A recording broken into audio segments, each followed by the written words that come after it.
Honestly, it was a bit hard to come in and decided to take the vaccine. But when I think of everyone else, and I think when I think of everyone else, and I think when I think of everyone else, and I think when I decide, you know what?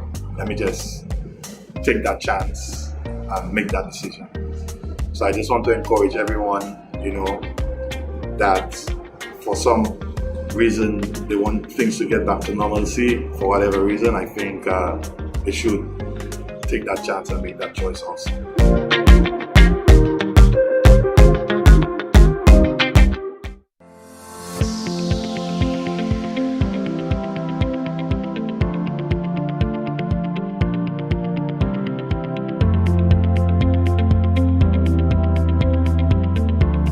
I think this is definitely the way so we can make it, so things can go back to normal, I feel that getting vaccinated is something that's necessary for us to go back to normal like how things were before, and I'm excited to be one of the first people to get a new vaccine. I'm a little nervous, but kind of excited at the same time. I'm going to take my Covid-19 vaccine. How do you feel about that? I'm a little nervous, but I'm excited because I don't like injections. I don't want to get COVID, so I'm really happy to take the vaccine. And I want everybody else to take the vaccine because it's very important.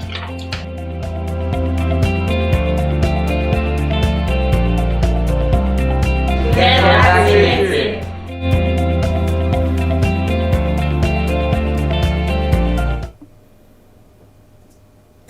Good evening, ladies and gentlemen. Dominicans here and abroad.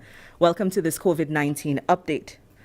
This evening, we welcome with us Dr. Shaluddin Ahmed, who is the national epidemiologist, to present the statistics, as well as Dr. Kivian Burnett, coordinator of the National COVID-19 Vaccination Unit, to once again emphasize the importance of getting vaccinated. We welcome first to the podium, Dr. Ahmed.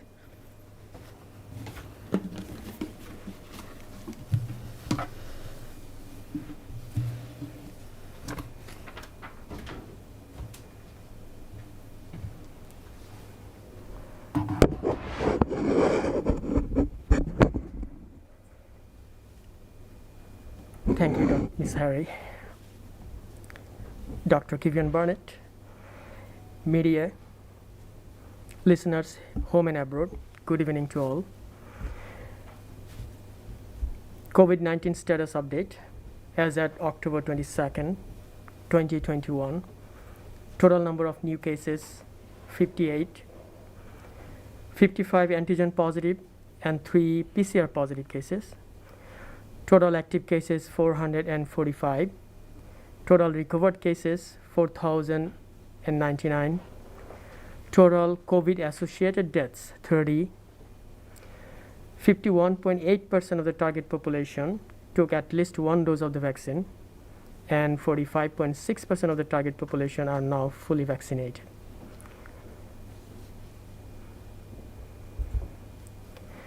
Let's look at the daily trend from July 28th to October 23rd, that is. As you can see, our daily trend, if you look at the linear trend, it is the first time I have seen the trend is downward now.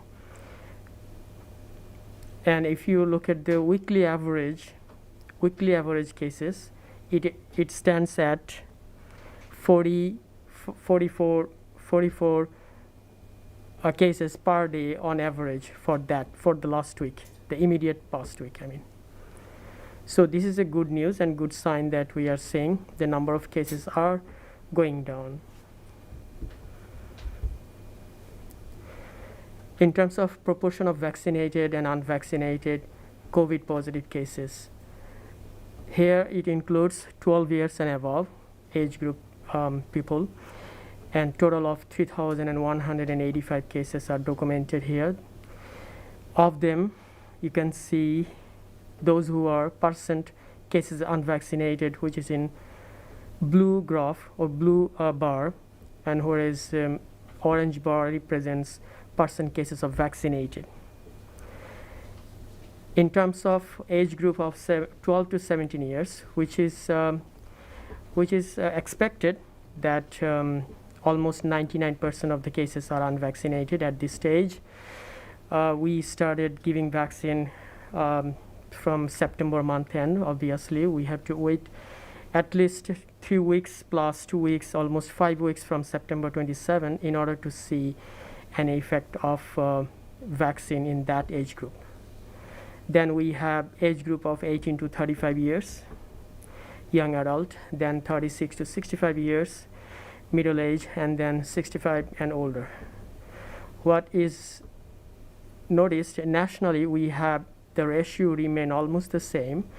Unvaccinated group represents 70%, whereas vaccinated group of these COVID cases represents 30%. Another striking point here in this slide is that over 65 years age group, vaccinated and unvaccinated is pretty much neck and neck. These groups require booster dose.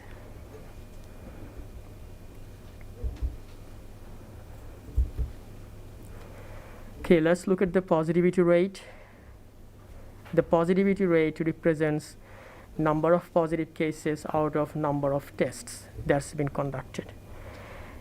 At the end of September, we have seen 8 cases per 100 tests were conducted, 8 positive cases per 100 tests were conducted, which came down 22nd or end of October. It's almost little over 6 cases per 100 cases, per 100 tests that conducted. There were a dip in the middle where at the 12th of October we have seen almost only 4 cases per 100 tests were conducted. So it is obvious a good sign to see that our positivity rate is coming down.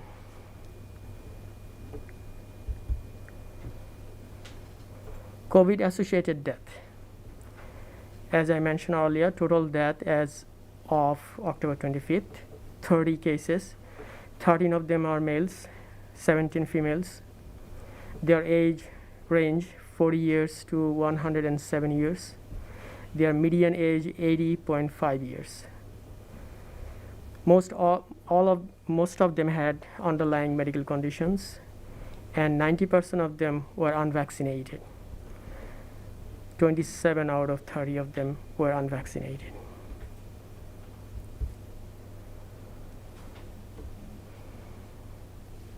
This is something long haulers. It's not statistics, but the chronic complication due to COVID infection. There are many of us, over 3,000 or 3,000, close to actually 4,000 cases. We have over 4,000 cases. Now we have to live with the complication that come along with this COVID infection. It's called long haulers, meaning long-term side effects of COVID infection.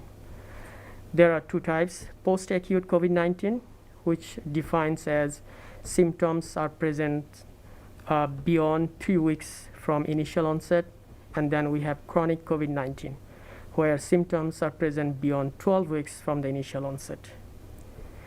The most commonly reported symptoms after acute COVID infection are, that is, post-acute COVID-19 symptoms include fatigue and shortness of breath, which lingers on weeks after initial onset. Some may experience joint pain and chest pain. Additionally, specific organ dysfunction can happen. Primarily, it involves heart, lungs, brain, and kidney. In terms of lungs, in a study of 55 patients of COVID-19, at 3 months after discharge, 35 had persistent symptoms and 39 had abnormal findings on chest X-ray or CT scan, meaning interstitial thickening, which is evidence of fibrosis or scar. In 2 different studies, about 25 to 30% of the patients had some impairment of lung function at 3 months from discharge, as it was evident in pulmonary function test. In terms of heart complication, include myocarditis and arrhythmia. In terms of brain complication, includes loss of taste and smell, headaches and dizziness, sometimes stroke, encephalitis and seizures. Of course, depression, anxiety, brain fog, and mood swing also documented in long-term complication of COVID-19. Last but not least, autoimmunity. Autoimmunity is when immune system mounts attack on own healthy cells and tissues. And it can be due to long-term effect of COVID-19, and it can be life-threatening. Last, I want to say the vaccine works. It helps to fight against COVID-19. It prevents from developing severe form of the disease. It minimizes your hospital stay if you happen to be hospitalized. It reduces COVID-related mortality. It reduces transmission rate, and it will help to eradicate COVID from the community. With this, I thank you, and I want to urge you to get vaxxed, and have a good evening.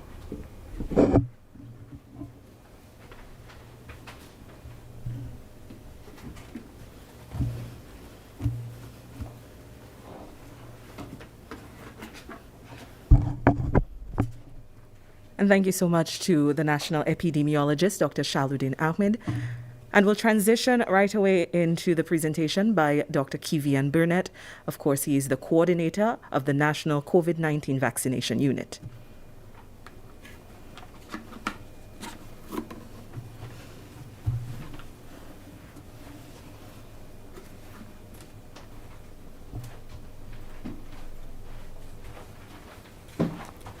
Thank you very much, Ms. Hari. Dr. Shaluddin Ahmed, National Epidemiologist, listening public here and abroad, pleasant good evening. I always wear my mask in public places and I sanitize. I follow all the health and safety protocols implemented by the Ministry of Health, Wellness and New Health Investment. So why should I get vaccinated?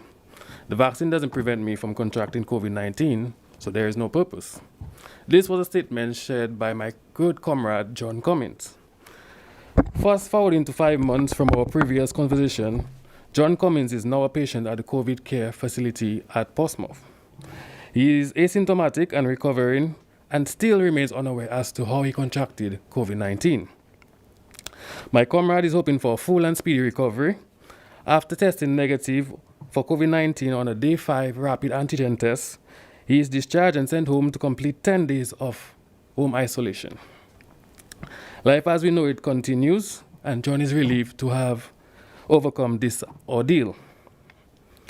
4 weeks later, while walking up the staircase at work, John realizes that the staircase that he could run up so swiftly is now a problem. But why?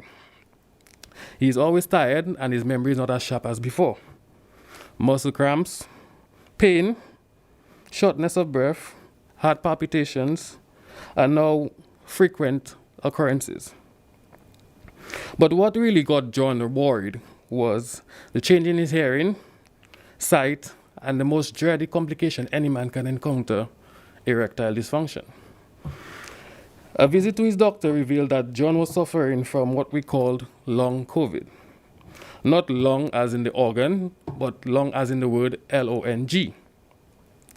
This occurs in some patients or people who recovered from COVID-19.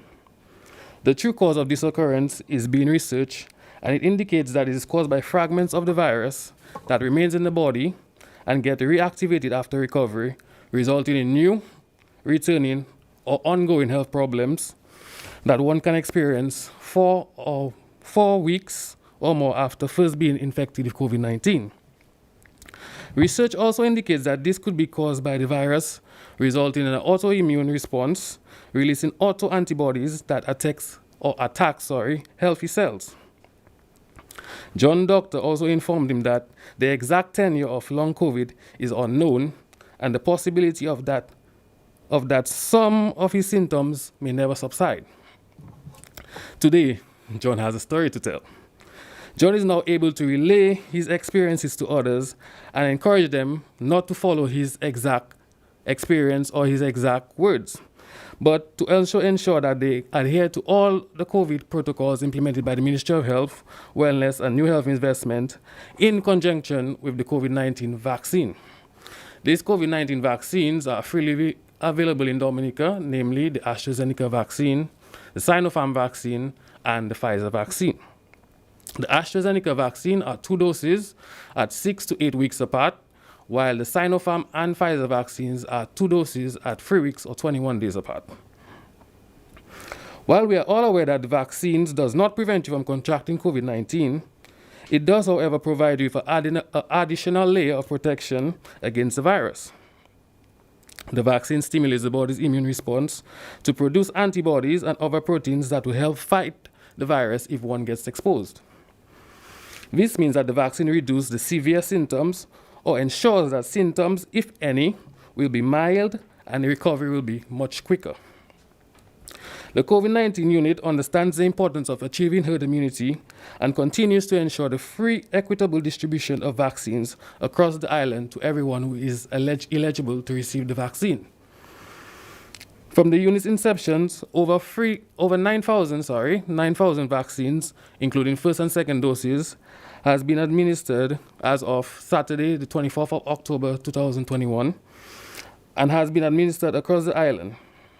This proves that we have had an increase not only by sensitizing the public as to the importance of getting vaccinated, but also a growing interest in being inoculated. This can and will only prove beneficial to us in the fight against COVID-19.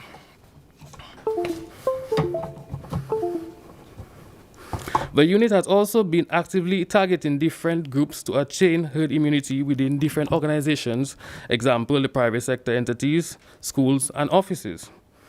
A new initiative was devised to embark or to attain information or data from individuals who have been vaccinated abroad and returning to Dominica to live.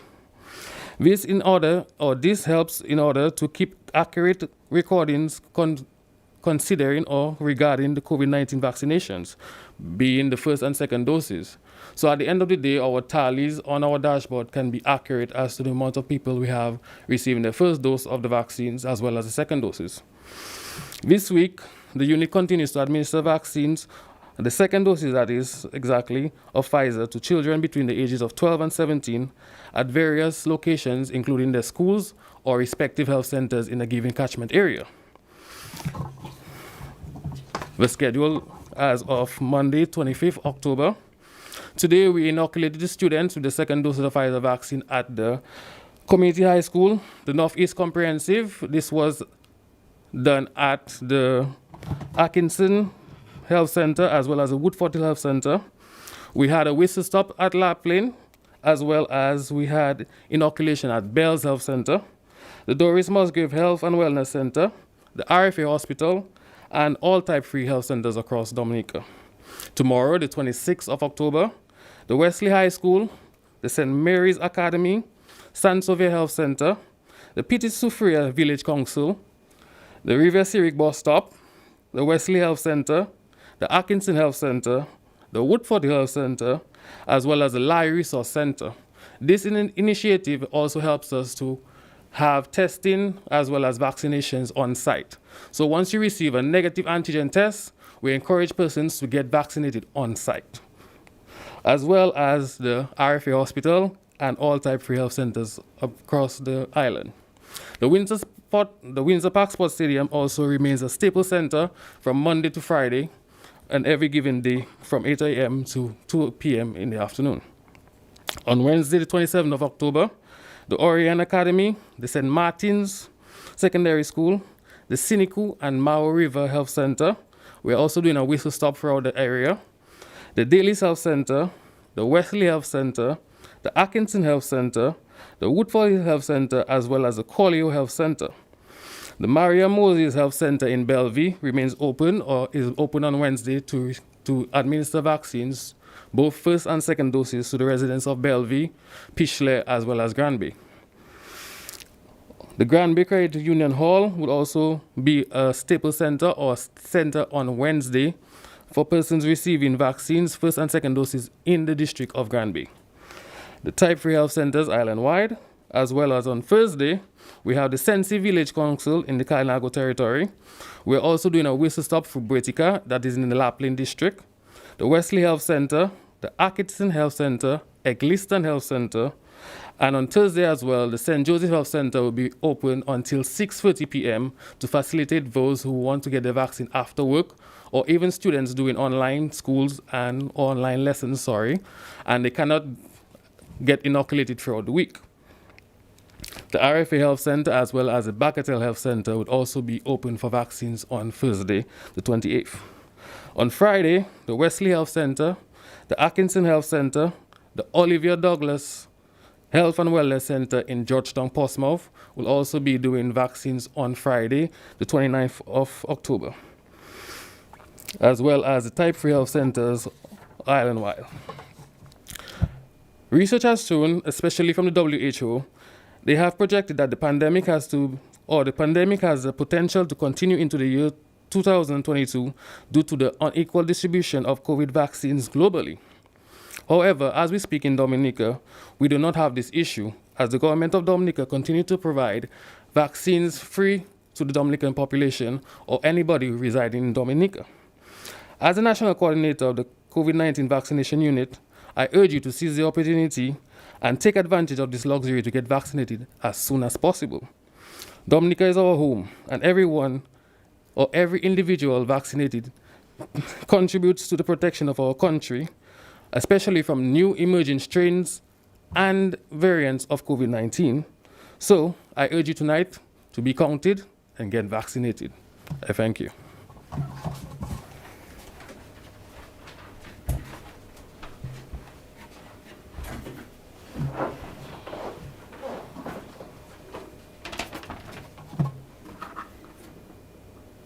And special thanks to Dr. Kivian Burnett, coordinator of the National COVID-19 Vaccination Unit. And let me, on behalf of myself and so many other Dominicans, thank you and your team for your efforts in this vaccination campaign.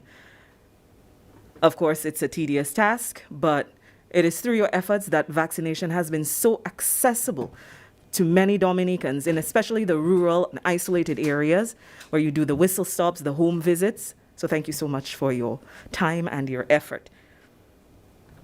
I'd like to also commend the general public, all those of you who continue to follow the health and safety protocols, all those of you who have already gotten your vaccination. Thank you for your part in this fight against COVID-19. Before we close, again, just to recap the numbers.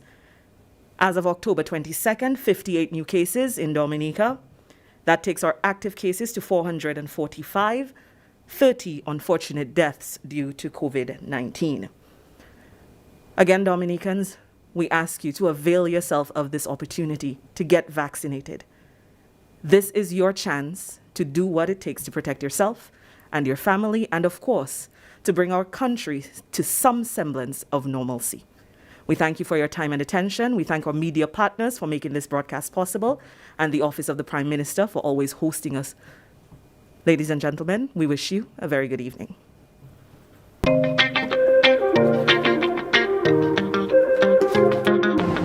Hi guys, my name is Adam Ford from Adam Songs. Honestly, it was a bit hard to come in and decided to take the vaccine. But when I think of everyone else and I think of the entertainment industry, I just have to decide, you know what, let me just take that chance and make that decision. So I just want to encourage everyone, that for some reason they want things to get back to normalcy, for whatever reason, I think they should take that chance and make that choice also.